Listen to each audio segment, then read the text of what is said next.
We have a pretty insane video to go over that could make you a lot of money. If Tom Lee is correct and he believes small cap stocks can rally 50% in 2024, the start of that rally is likely coming, well, in the next 48 hours or so. I'll give you the rundown, what happened today that has me convinced the markets are about to broaden in a big way. I'll share that with you here in this video. If you take a look at the Russell 2000, the IWM, this thing is primed for a breakout to the upside. I will go over the losers potentially in our markets, which could include your big tech names, could actually drag down the S&P and the NASDAQ on a headline basis, or at the bare minimum, just not see much of a rally from here, which is a very interesting market. I mean, who would have thought the NASDAQ and the S&P are flat and the Russell potentially could soar? Yeah, that's what we're looking at. Hit that like button as well as subscribe to the channel. Let me know what you think about this information down below in the comment section. Let's get started. Tom Lee, back on March 21st, said, quote, "With the Fed doing a dovish pause and CEOs getting more confident, that means M&A and IPOs and people looking at other sectors. I do think the Russell can rise 50% this year." Tom Lee said 4 days ago, the Fed may cut more than 3 times this year. And here is what Tom Lee just said today. He says, there's still gas in the tank in this stock market rally. Joining us to talk about what he's seeing in the markets right now is Tom Lee. He is Fundstrat Global Advisors managing partner and a CNBC contributor. Tom, it's weird. We are sitting very near all-time highs, and yet it does feel like there is some nervousness in the market at this point. A lot of this is coming from hotter than expected inflation numbers, stronger than expected jobs reports, and manufacturing numbers, the ISM, that was better than anticipated too. That's got people wondering if the Fed is actually going to be able to cut rates this week. Are you unnerved by any of this?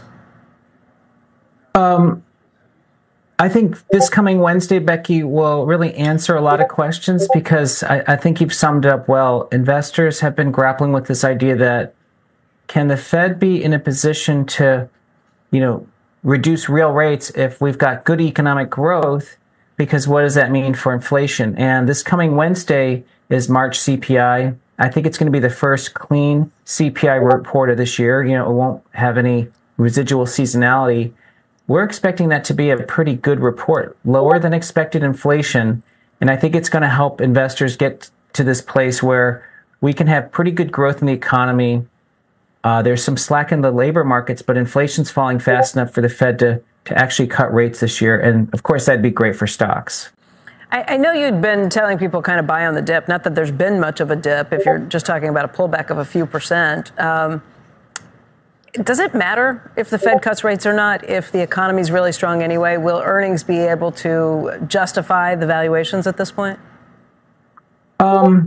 I think the Fed being supportive of the economy, so managing the business cycle, is the most important thing. In the last 2 years, the Fed was fighting inflation and therefore hawkish. That was tough for equities. But if we're in a mode where the Fed doesn't know how many cuts it needs to make, but it actually wants to support the business cycle, that's good for stocks. So I don't think you need to have 3 rate cuts. You could even have a good scenario where the Fed only cuts once. But if the Fed's in a position where they feel they need to actually raise interest rates, that'd be bad for stocks. Now, as I just said, I'm not the only one that is bullish on your small cap stocks, your interest rate sensitive, even your mid cap stocks for that matter. If you take a look at the percent of stocks above their 50-day moving average, it has been pitiful in 2024. You started off the year at about 86% of stocks above their 50-day moving average. That was back on December 28th. That was the peak. You started 2024 and the markets got less broad, right? They really narrowed down into your big tech names, semiconductors, and, well, headline S&P and NASDAQ stocks. The top 20 or so stocks on the markets seen all of the capital and really accounted for like 90% of the gain you have seen in the S&P and the NASDAQ for 2024. I think that is about to change. I think the average stock may just be ready for a massive breakout. Now, most of you guys are probably not heavily concentrated in the S&P and the NASDAQ indexes.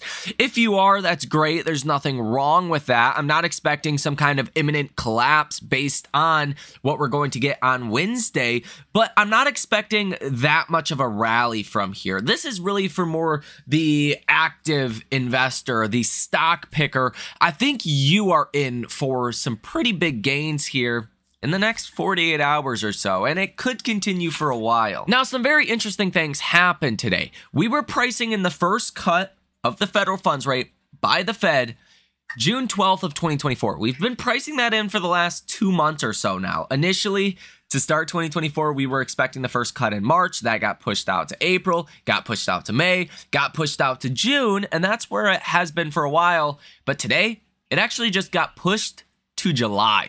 Now, the odds of a cut in June are 46.2%. The odds of a continued pause through June, 51.5%. This sets you up in a favorable way heading into Wednesday. The specific catalyst that I am referencing coming on Wednesday is your inflation report. Now, on face value, you're only expecting modest improvements to core month-over-month CPI. You're expecting that to fall from 0.4% last month to 0.3% month-over-month. You're expecting year-over-year core to fall from 3.8% to 3.7%. You're expecting headline month-over-month to do the same as core, go from 0.4% to 0.3%, and the headline year-over-year to actually increase from 3.2 to 3.4%. We've talked about this for a while now here on the channel. The comps on a year-over-year basis for headline get a lot harder over the next coming months. So markets are not going to care about that. Markets are really going to care about your month-over-month number.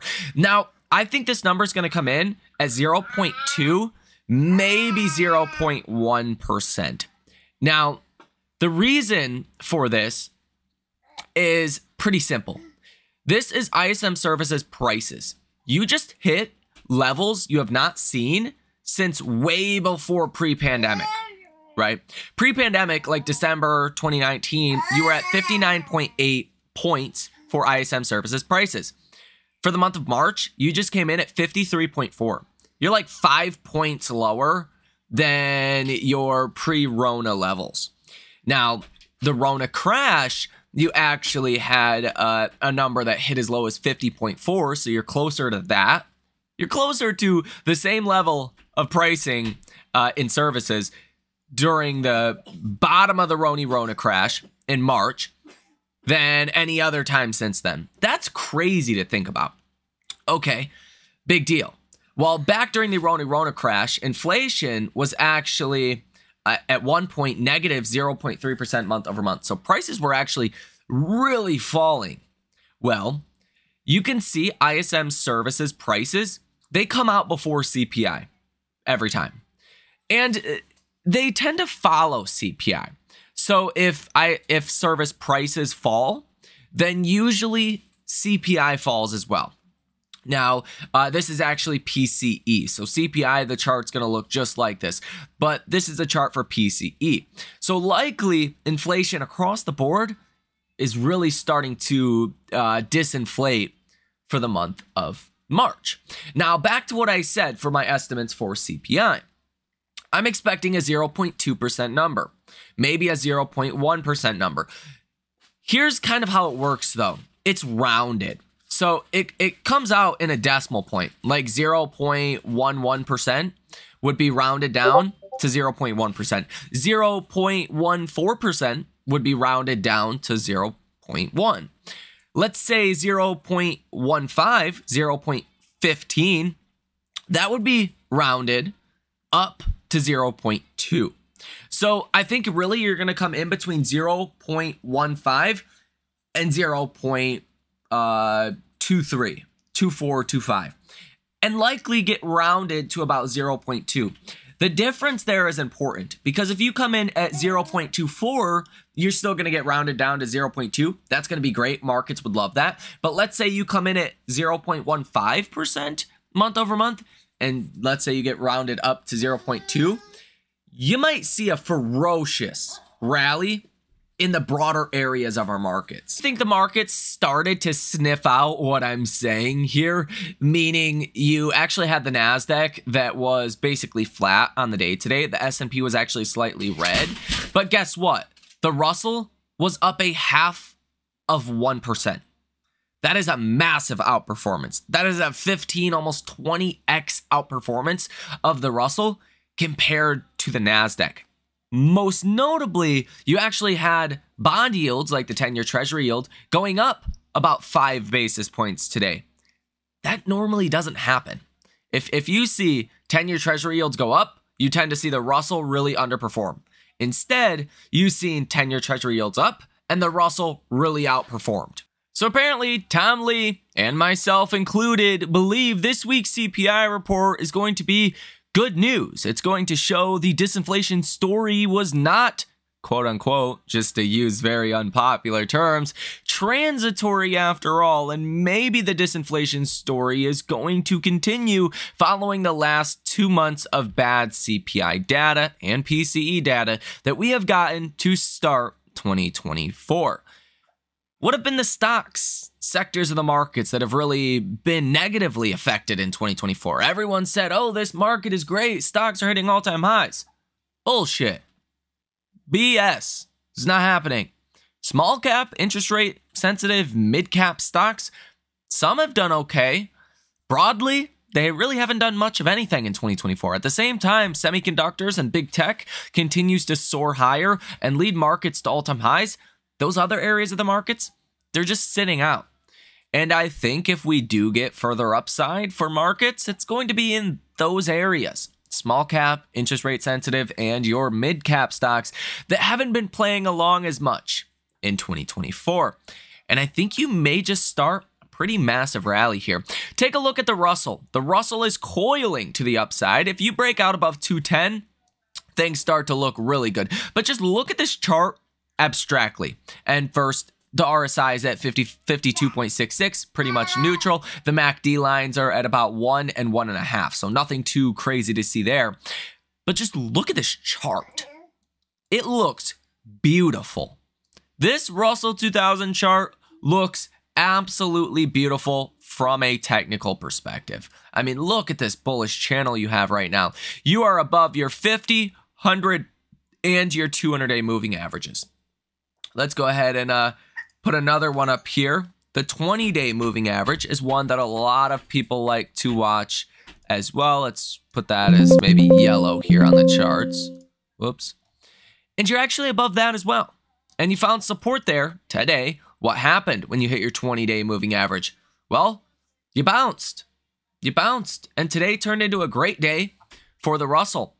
Again, if you can get above this level right here, which is technically at about 209, that's where you get into larger upside. And I think the most beautiful thing of all is the Russell has really just been underperforming. It's been lagging the broader markets. Just to get back to all-time highs on the Russell, you would still need to rally from here about 15%. I don't know if a 15% rally is coming, but I wouldn't bet against it at this point. Seeing what we've seen in 2024, as Tom Lee said, the Fed is your friend. They are managing the business cycle. Earnings expectations, well, earnings are expected to come in line with earnings estimates and expectations. They're expected to be really good this year, really good next year. As long as we avoid a recession, inflation continues to fall, I don't see why the Russell would not break out big time from here. And it could start this Wednesday. Let me know what you think down below in the comment section. There are risks to our markets as well. If CPI comes in hot on Wednesday, that's obviously a big problem. That looks pretty unlikely. I think one of the biggest wild cards is the geopolitical tensions in the Middle East. Israel, Iran, that whole situation, Iran potentially going to attack Israel back. Does that lead into a broader regional conflict? Israel called up their reservists. Typically, that doesn't happen for no reason. Does the U.S. get involved? What's the implication for oil? What is then the implication for, energy inflation? Think about it like this. These one-a-day vitamins, this Roku remote, these Starburst, they did not get manufactured at my home. I bought them, but they were manufactured somewhere else, meaning they got here with the use of oil. So oil touches everything. And that could be important as well, but I don't want to speculate too much on that because we have no idea. Typically, when it comes to geopolitical tensions, though, the fear is a lot worse than the reality. Once you get that bad news, the reality, if you will, markets tend to brush it off, and it can actually be a buy-the-news event. Believe that or not. Let me know what you think about all of this information down below in the comment section. What levels are you targeting on the Russell 2000?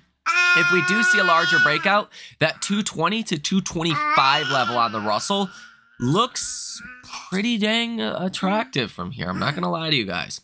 Thank you for watching. Enjoy the rest of your day, and I will see you in the next one.